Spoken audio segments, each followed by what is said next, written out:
We've been able to manage that reconnection to David Makhubo Secondary School, which has been operating in mobile classrooms since its inception in 2014. And parents are asking for help as more than 80 learners are squeezed into one classroom. Tshegohaco, we picking up on that conversation from a few moments ago, and you were talking to us about the challenges that learners are facing at 80 children a pop in a classroom.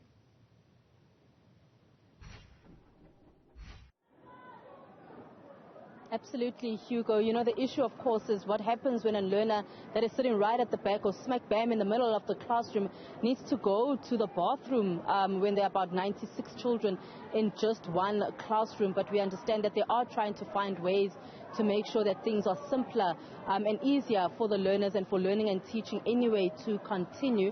But let's bring in then the Department of Basic Education spokesperson, Elijah Mhlanga. Elijah, let's just talk around the issue of what is the plan for the school. It's been 8 years since they've been in this situation. Well, good morning and thank you very much. Well, it's been 8 years, but there was a need at the time to establish a school due to the growing population in the area. And the quickest thing that we could do as a department was to establish a school using these mobile temporary structures. Right now we're experiencing a massive increase in the number of learners in the school. When the school started, it had 200 learners. Now we have 1,643. That's a huge number and it will continue to grow. So what we are doing at the moment as a matter of urgency is to make sure that we give the school additional mobile classrooms so that they're able to accommodate the learners that are here.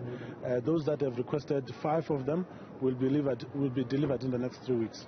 Any plans to build a brick and mortar school for David Makhubo Secondary? Absolutely. It's not just David Makhubo. All schools that are established using mobile classrooms are going to be replaced. The minister has been speaking against mobile classrooms because they are very expensive and they are not for long-term use.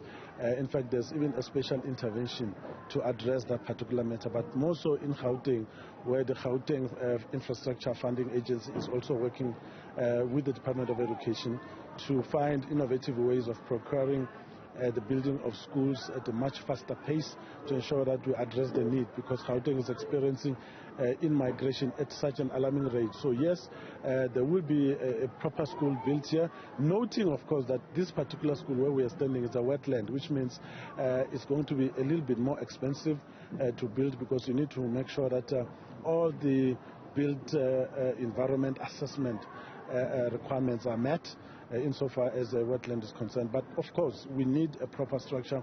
This was just an emergency. We need to bring a proper school that our teachers and learners will be proud of. How long usually should learners be in a mobile structure such as this? I mean, these classrooms, for how many years can they actually operate for? Well, you know, the minister continues to say that a mobile classroom should be for emergencies only. So we need to go back to that. Initially, mobile classrooms were never part of the school build project of the department ever.